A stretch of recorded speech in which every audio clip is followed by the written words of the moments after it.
Thank you, Jeannie, for inviting me here tonight.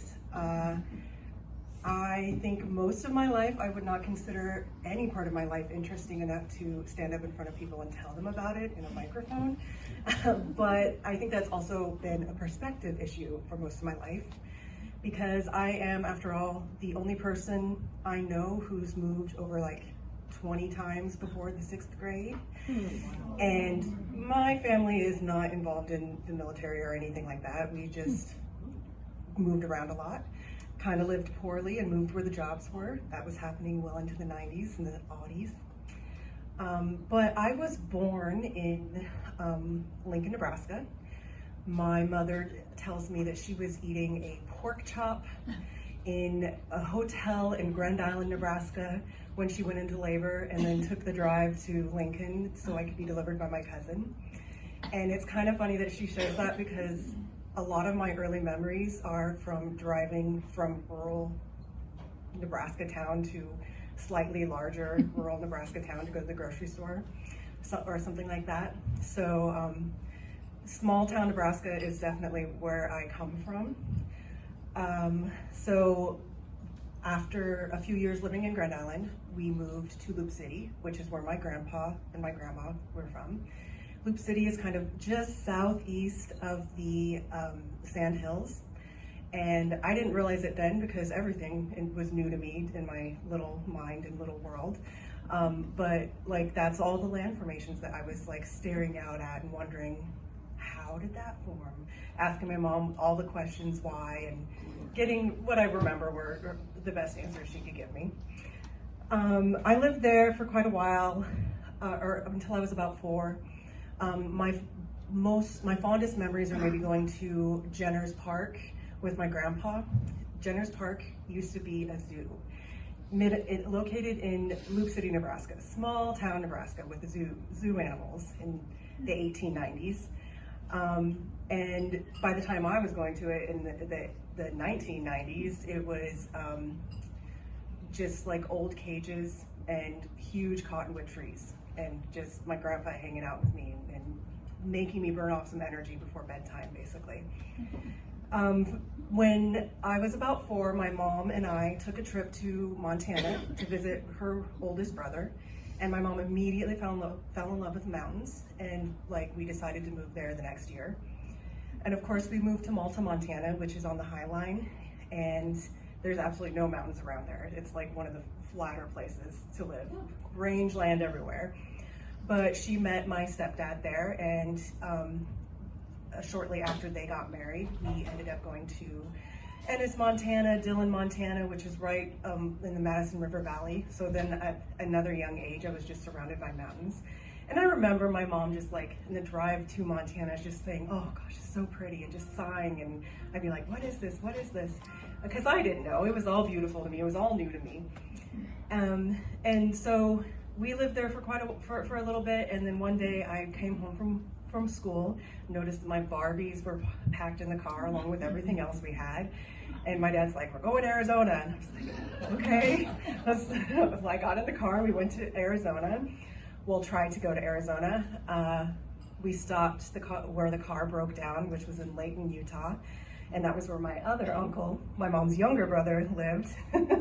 And we just, so I was there in the Wasatch Valley, looking at the more mountains that I had no idea were even there, because that region is very large and I just could only see as far as the buildings. But I did spend a lot of like summers traveling through those mountains to get to the other side towards the Utah-Idaho border, camping at a place called Bear Lake.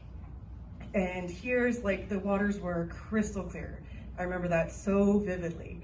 And also, it was the first year my younger brother ever went camping, and he got bit by so many mosquitoes that he looked like he had the chicken pox. Like, a neighbor lady actually sent us home because she thought he had the chicken pox, and so we couldn't play that summer with the friends.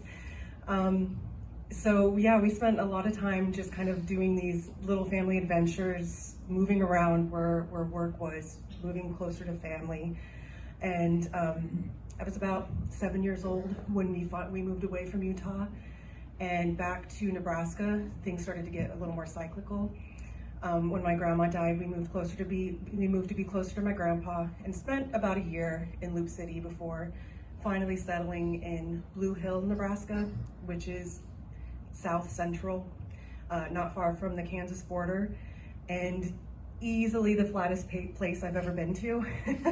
And unfortunately, it kind of got me in my tweens, and it gave me no love for Nebraska living there, because all I could see was corn for as far as the eye could see, it felt like. And I was promised that we could stay there in that area until I graduated high school, and so I did. I stayed. My parents at one point had to move back to be with my grandpa, and my uncle moved in with me. And for my senior year of high school, I lived with my uncle, and just not move for a little bit. It was really hard being the new girl, and the shy new girl everywhere I went. And I kind of like went through life with a lot of resentment for that for a long time. But lately, like as I've gotten older, it's really opened my eyes about the world in general. And honestly, what kid can say they've seen so much of the world in such a short span of time? So I graduated high school and decided to come to Sioux City to go to school at Morningside College, back when it was still college and not university. And of all things, I decided I wanted to study music. That was my favorite thing in high school. I was a big choir person. And I had 3 semesters at Morningside, somehow made it through 2 semesters of music theory. And it must have like absolutely weeded me out, because I decided that was enough for me. And so I decided to follow my family back to Montana, go in cycles, back to Malta, and that is where I first learned my passion for serving and service. I was a CNA in a nursing home and got my CNA license there, and fell in love with like every elderly person I took care of, even the ones that could spit or hit or what have you, because seeing somebody on their worst day was the best I could do was try to make it a little bit better. And it really was a passion in me, and but it wasn't quite enough. There was something missing. And so I decided to go to school and follow my family farther south, to southwest Montana, around Bozeman. And I told myself I was going to go to school for nursing, and I had to take a science credit. And so I was like, let's try this earth science class and see how it goes. And my first day in there was like, it was good. That was it. I had changed my mind. I was never going to be a nurse. Rocks were everything. I was like, I'd been watching stuff on the History Channel and the Science Channel, and I was like, I'm going to be a volcanologist. And, and it was like, this is my path. And so that's what I did. I followed that in like my late 20s, decided to go back to school and study geology. And I got to do it in one of the most beautiful places in the world, which is the Bridger Valley outside of Bozeman, Montana. I spent summers hiking the mountains, going to the tobacco roots, counting the waterfalls up to Highlight Peak in the Bridger Ridge, or the Gallatin Ridge. Spent drinking too many beers on the Madison River, and then and the hot springs surrounding the area. And when I was really stressed, I would just park my car outside in the parking lot. I was working 32 hours a week and taking anywhere from 12 to 18 credits. And I would just sit in the parking lot and stare at the Bridger Mountains and breathe and feel calm, and not really even make the connection of how I had been seeing these views my whole life, but they were now actually in my soul, sort of thing. One of the concepts that I learned in geology, one of the first concepts they tell you about, is deep time. And it's really, deep time is one of those things that's just almost impossible for our tiny human brains to grasp. But a good example of it that was told to me was, if you take a room quadruple this size and unravel, let's say toilet paper, a roll of toilet paper all around it, and then you take one square off of that toilet paper, and that's the time humans have lived, and everything else is the rest of Earth's history. And some people might hear those things and feel kind of intimidated or small, I hear those things and I'm just like awestruck. It gives me goosebumps and chills to think about like all of this time that we just don't know about and may never know about. It's a great unknown, but it sure is good to like think about it, study it, explore what imprints have been left on that the earth has made. And I've kind of done that throughout my whole life, picked up like the young sand in the Sandhills, and then the Missouri River cutting through time itself, the mountains that have been showing millions of years of time. In my undergrad, one of the capstone classes I took was field geology, and that was me just putting together all of my summer adventures and family camping trips, but with like a heck of a lot better organization. And going through that for 6 weeks in places called the Frying Pan, and we say, well, why is it called that? And the professor says, because it's too damn hot. Or he says, you're lucky you have water. Back in my day, we just had a piece of beef jerky and a pebble to suck on. And he was always joking, of course, because he was very mindful of our safety, but we had some great memories, and the camaraderie that you have with a group of students when you're spending 6 weeks in the field. And it was a lot it was too much for me to want to let go, so I decided to pursue a master's degree studying some of the oldest rocks on Earth in Gainesville, Florida, of all places. So it was a true branch away from my family, moving someplace I had never been before. And that's saying a bit, because I had visited a lot and lived in a few states. So Florida is a whole different beast. It's like the Midwest on steroids, maybe, including like, I mean, you get the corn sweats here this time of year, but I would expect to feel weather like this easily in April or May in Florida. And it was hot, very hot, but the facilities that I worked at, the research I got to do with the mass spectrometry was pretty great there. I did my field work or my research on rocks up in the Upper Peninsula of Michigan. I was looking to find like some of the oldest minerals called zircons that leave basically a fingerprint of where they came from, the magmas that they were originally formed in. When a rock erodes, zircon and quartz sand are basically what's left. So I went up to Michigan and collected a lot of rocks, metamorphic rocks called quartzites, which are slightly re-cemented sandstones. They're much harder. They've gone through more heat and pressure and metamorphosed into a quartzite. And I basically collected those and crushed them back into sand. And I separated the different minerals within the sand out by weight, and then magnetism, and then we used heavy organic liquids to help get the zircons to sink to the bottom and not the lighter stuff to float to the top. Pretty kind of dangerous liquids to work with. They're known carcinogens, but that's kind of the payoff you get with working with a lot of things in those kind of clean labs. But I identified zircons as old as 3.8 billion years old. And this was really important to me because my overarching question for my research was like, what was the first continent made of? And I don't know if you know this about the history of our dear Mother Earth. She has had many continents before the ones that we live on now. And many besides Pangea, which is when the dinosaurs were alive.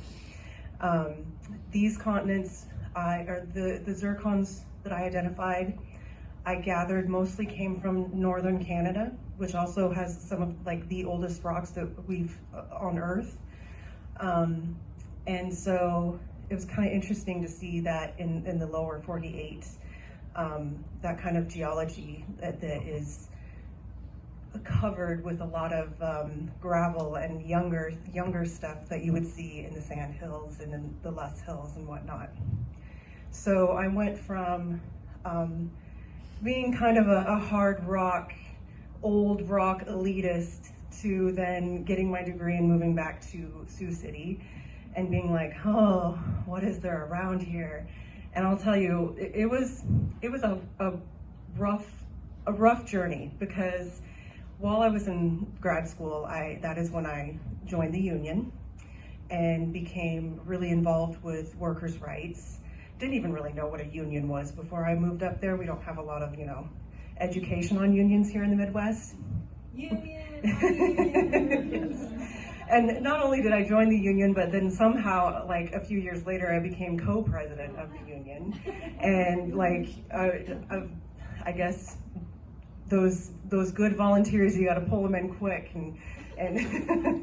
But so that kind of like turned my path. I loved the research, but more than anything, I really loved the teaching. I taught a few labs to graduate students and did kids activities at local elementary schools, and just standing and sharing my passion for all the things I've learned and geology in general was really great, and kind of another act of service, I consider, just sharing your knowledge that you've gained. But also working for the union was great. It really opened my eyes to some of the other struggles in the world, because I was a very naive 30-something-year-old by that time. And then 2020 happened, and the world just kind of changed before everybody's eyes on the internet, it seemed like. And I was also making online labs for students to work on, while I hated everybody that got to make sourdough bread, and just was like, ah. And so when I got my degree, I finally it was my time to relax and make sourdough. And I did. I probably swung a little too far the other way and didn't work quite enough in that time. But having moved here, the roommate I moved with we really struggled to find a place to live right away and find a job. And so when I moved to the city, it was probably one of the most financially and mentally challenging parts of my life so far. Fingers crossed, maybe ever. We'll see. But I really it was kind of like a labor of love, where I was like deciding to not to go forward in a pace that I knew would work for me, after essentially burning myself out in grad school.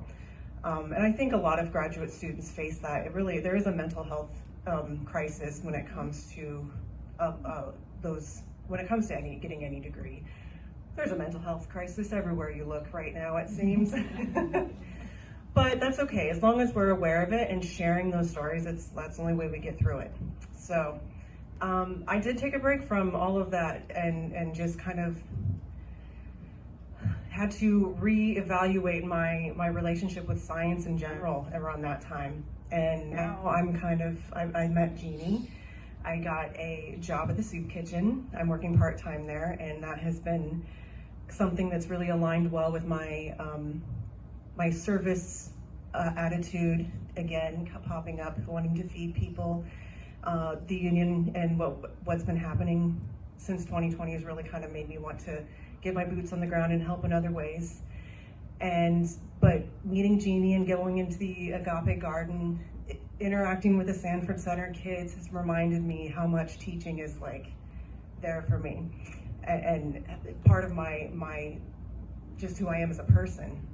And it's been really important because especially now that I'm older, I've gone back and I've driven through the Sandhills, and I'm looking at it with 30 more years of experience than when I last saw it, and I'm like, oh yeah, I know how these formed. And listening to cottonwood trees and being like, oh yeah, I remember these things as a child, because there are no cottonwoods when you go to Florida. You kind of forget where you came from, and where we come from is not just family or the town we live in. It might be the creatures around us that kind of move with us, because I think one of the main things and one of the consistent things in my life has been that there is no consistent home base. Your home base is your environment. My family, those were the regular people, regular things in my life.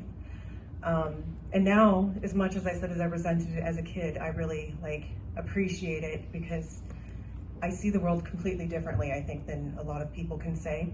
And I've had the opportunity to look back with some knowledge gained that I didn't even realize was pushing me until I was actually there and was like, oh yeah, I might be like doing this because I wanted to go explore in the hills when I was a little kid, go into the grocery store or something.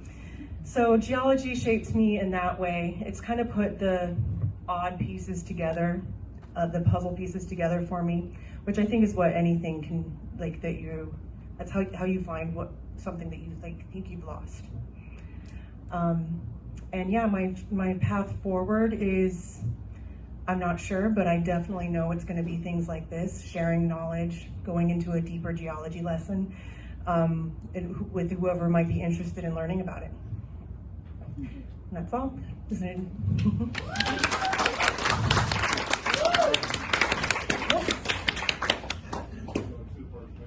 Absolutely.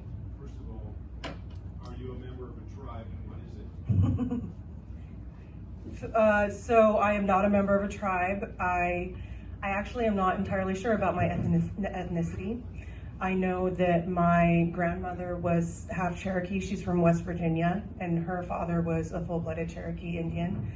But that is as far as I know, and I'm not sure about my biological father's heritage. So your tribe affiliation probably had very little to do with your history, your moving around. Absolutely, yep.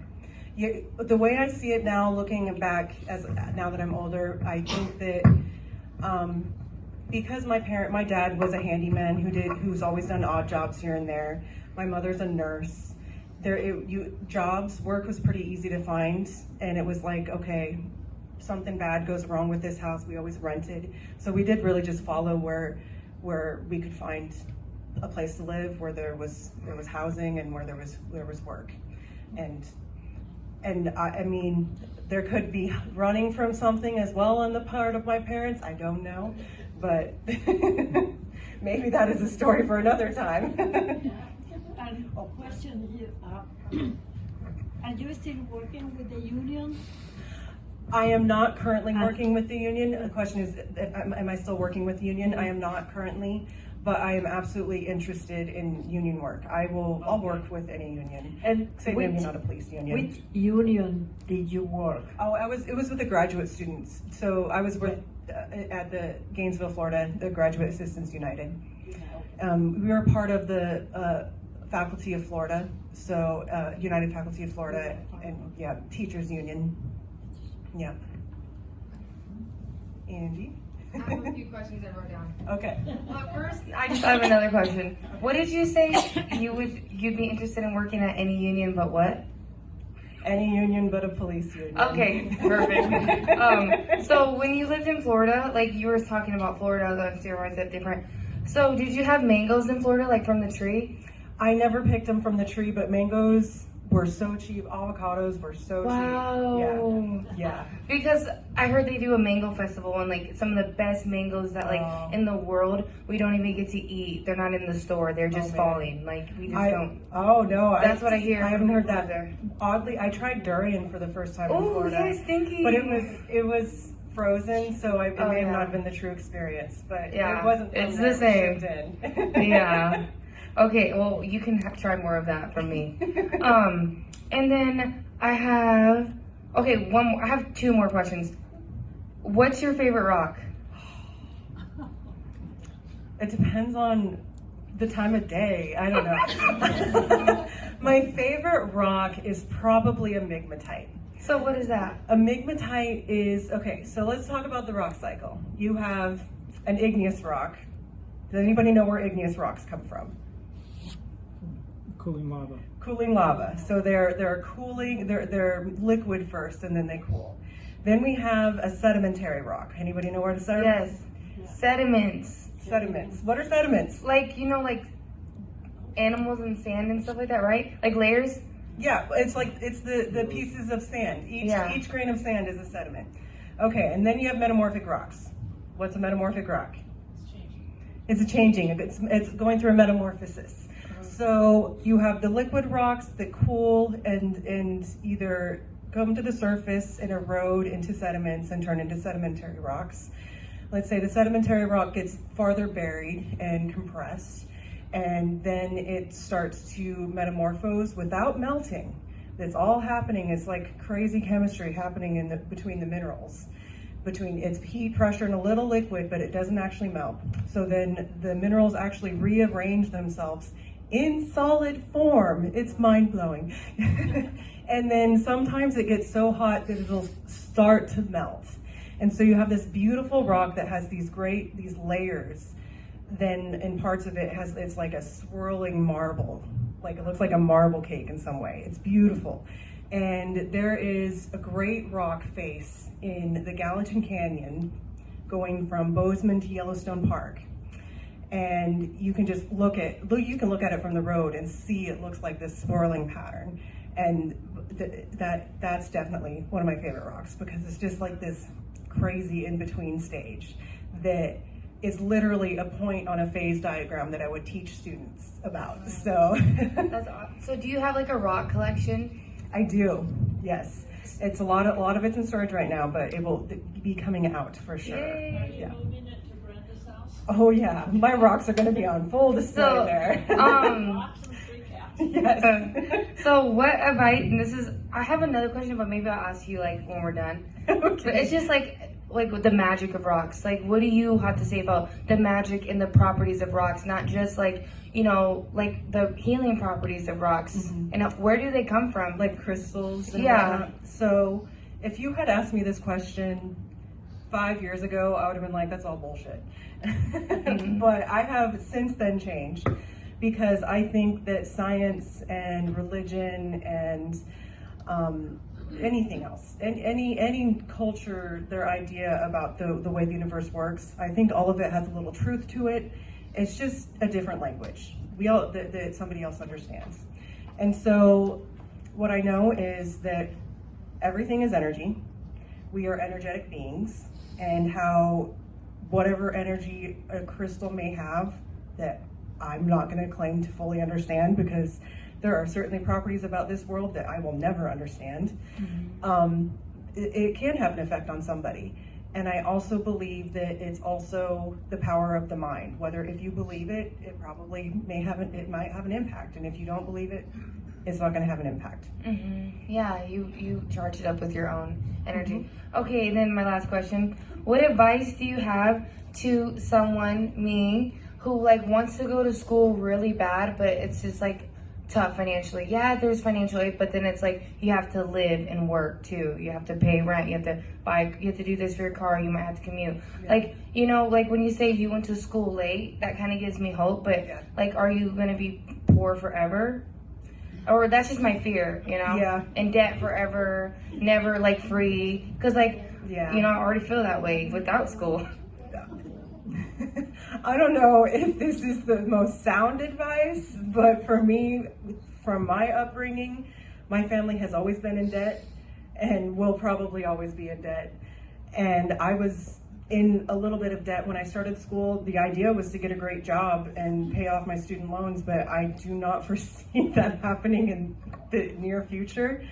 And I'm certainly not saying don't pay your student loans, but like, I do not think there is anything wrong with pursuing an education if you want to.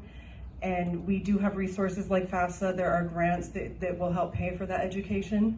Mm-hmm. And I also think that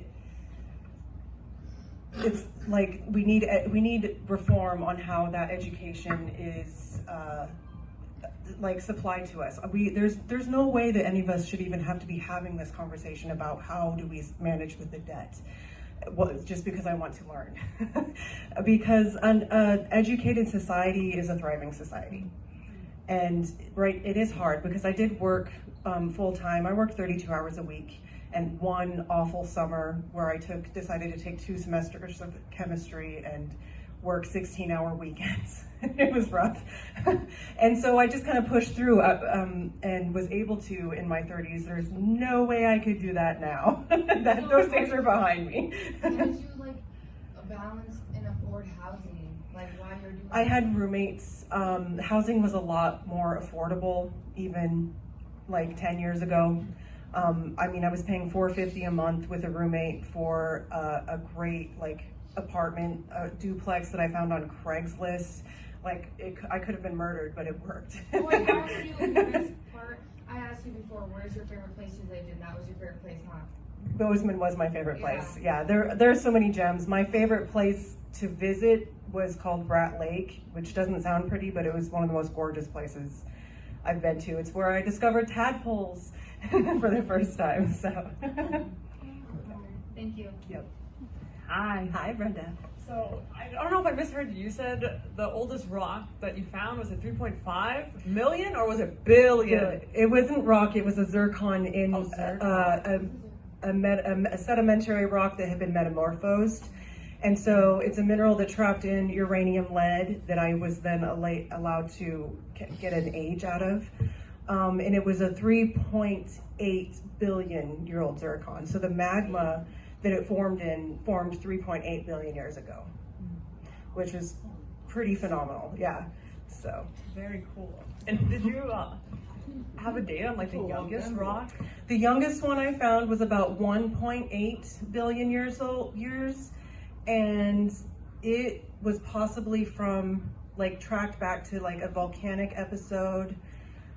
I think it may have been even close to like, so this Lake Superior is an old failed rift. Like, so the North American continent tried to rift apart, and Great Lake Superior was the main part it did and we think it was volcanism from that area, but I could be wrong on that off the top of my head. Cool. One more question. And I was gonna say last one. What do you think of the phrase "dumb as a rock"? I think that we just don't understand rocks well enough. Like, We're a dumb one. rocks have taught me a lot, and yes, I do think that we are the silly dumb apes. So, yeah. I have one question. So, do you know anything about gold? I know a little bit Did about you learn gold. Yeah. gold? Yeah. So why is it like so like popular? Or like why is it so like, you know, like wow, gold? I think it's greed. Yeah. Is it heavy? Like is It is heavy, and that's how, like, because gold is, like, a lot of the properties that I used to find the zircons in my samples, we used weight, like water, to help get, like, the lighter stuff out, and the heavier stuff sinks in the bottom, and we used pans that gold panners would use, like, just to get that out, to get the heavier stuff out. So I used the same techniques in the lab that they were using, like, in riverbeds 200 years ago. Yeah. You alluded a little bit to childhood experiences that might have sparked some interest in Yes. geology. I wondered if you could elaborate more on how you Yeah. found your way into that. Yeah, so I guess like we went on a lot of, so we moved around a lot, saw a lot. I mean, I saw so many different landscapes that I think it just kind of like placed itself in my mind for like later. Like I didn't even realize as a kid that I was asking it, but you're always asking like how or why. It's always there in the back of your mind. And the universe just kind of guided me. It was like, here, you've been asking this question for a while, go to school. And so it was those experiences, just like getting exposed to so much, stopping at like my family, if there's a brown sign or a historical marker, we're gonna pull off and read something about it. Going like stopping at a rest stop to read about a geological site. And I was doing that from like 5 years old until my 30s with my family. We spent a lot of time together doing that kind of stuff. So it was always just like this superficial thing that kind of just stuck its way into my heart, I think. Going camping for the first time, I was like, oh, it's dirty, but you know, I got over that really quickly. Just like, even I remember distinctly on the way to Montana for the first time, going out, stopping at the side of the road at nighttime, and my uncle pointing out the constellations to me. And from then on, I had this like captivation with the sky. But when you're learning about like the origin of the Earth, the solar system is like your backdrop. And it's just like, it's all connected in this huge way, because I'm like, not only am I interested in when the earth formed, let's go all the way to the universe, you know? So I think I just kind of like accumulated all of these little experiences that were then just like put in front of me as in earth science. And I was like, oh, I remember learning this as a kid. Oh, I remember doing this. And really, and I will say actually, one of my guiding or profound experiences was 7th grade earth science with Mr. Polson in Blue Hill, Nebraska. And he had us testing rocks and minerals for the first time. He actually had us do we built a diagram of a topography using a cross section. I had no idea what a cross section was, but he had taught us that. And I remember going into my undergrad structure class being like, oh, I've done this before. I know so all of these things just kind of tap together to form this big picture that I didn't even know I was collecting images of. And it aligned really well for me.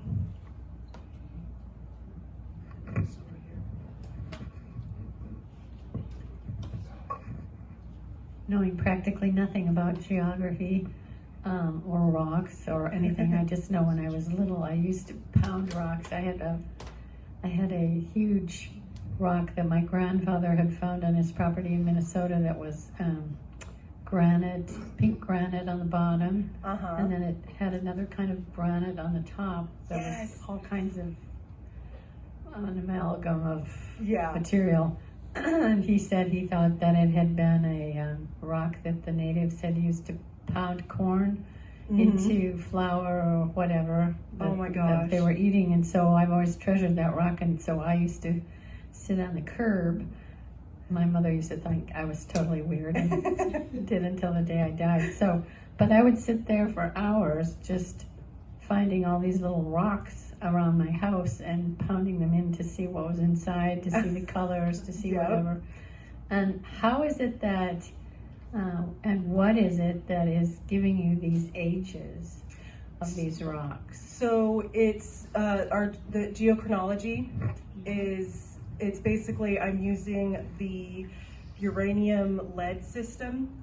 So uranium goes through radiation until through several different cycles until lead, the stable mineral, comes out. And basically what I can do is put the zircons, I mount them into these little epoxy discs and stick them in a mass spectrometer and ablate them with a laser. And it'll bring apart, this ionized dust that goes through the mass spectrometer. And the mass spec will count how many uranium ions are there, and then it'll count how many lead ions are there, and then do the fancy math for me, which I did actually learn how to do. And then tell me the age of the rock based on how much lead was present versus uranium, because we know the half age of these different minerals based on statistical analysis, and a whole work of scientists in the past to literally count the radiation that's happening in the minerals. And so this is kind of like a more packaged unit through the mass spec. The mass spec, by the way, was the size of a whole room, and it was $50 an hour to run, and so we had to be really efficient with it. And sometimes I'd spend 8 hours of my spring break going in there to shoot lasers at these epoxy discs. But eventually then that would give you the age of the zircon. I also did the same thing with hafnium and lutetium isotopes. And rather than telling me an age, it would give me an amount that I could then compare with other source samples to determine similarities that other rocks were putting off, to see if those zircons had come from that area or not. So yeah, it's two different systems to track different ways, but behaviors in the rock that were really interesting. Does anybody else have a question?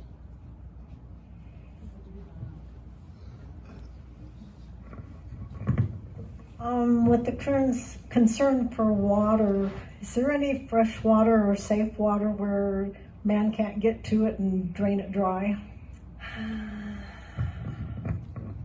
I am not the water expert, but I will say there might be, I mean, I don't think that there is any water, fresh water, any water untouched by man. I mean, oh, I forgot his name, it just slipped my mind, but the man who discovered the lead equation and the age of the earth, he searched high and low to the very depths of the ocean and invented the clean lab in order to find like soils, or to find sediment samples that were untouched by lead from humans. And essentially we can thank him for having unleaded gasoline now. As far as I know, I think like the CIA was after him and all kinds of crazy stuff because, you know, big oil. So I don't really think anything is untouched, but I will say that there might be some fresh glacial lakes early in the spring that I would feel comfortable if it was running water. Because of the family I come from, I would feel comfortable filling my water bottle with, but only high up in the mountains. And here, no.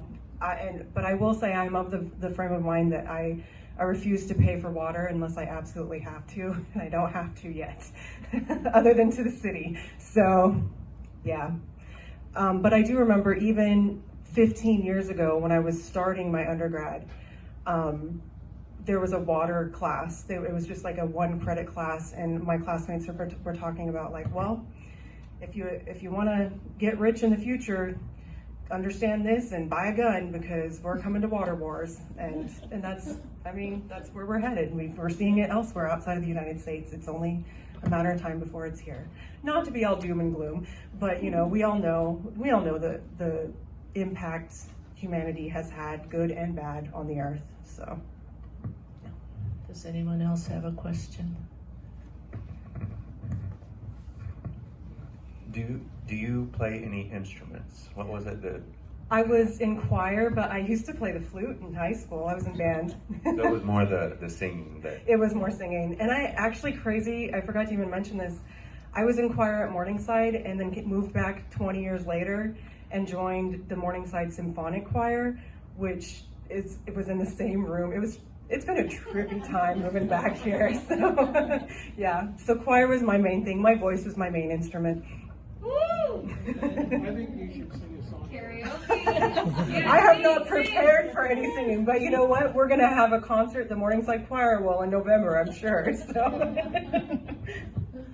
Have you visited the Museum of Rocks in Colorado? I have not been to the museum there in Colorado, no.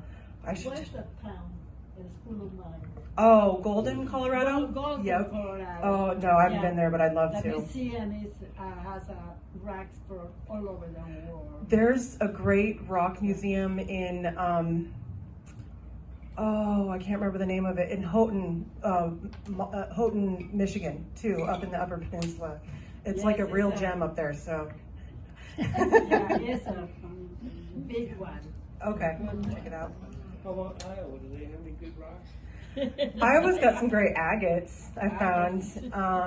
And actually, I'm learning to love Stone Park. It's great, and the prairie. My love for the prairie has come out here in Iowa, and but Stone Park is like, I think, one of the few places in Iowa that has hard rock exposures in it. So that's a gem here too. Nice.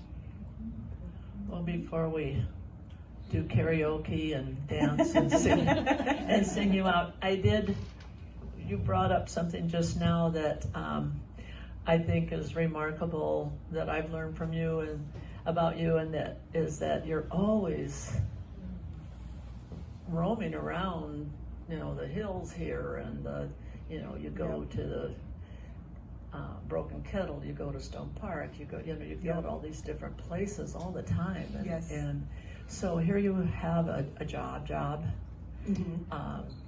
but you always find yourself out in nature. Yep. And I just think that's wonderful. Yeah. I don't even know if you'd have a favorite place that you go. Like I you said, really, Stone Park. Stone Park is great. I love Broken Kettle. Honestly, I have a new favorite place every month.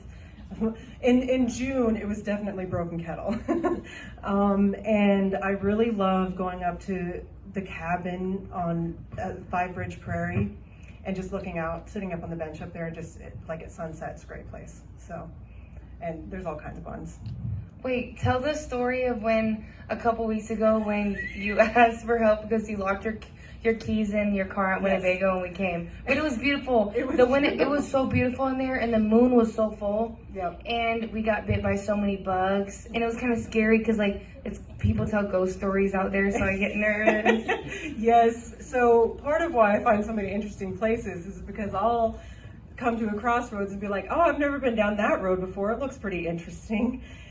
Or I'll be like driving home from Norfolk because I was visiting my brother, and be like, oh, Explorers or Engineers Point, that looks interesting.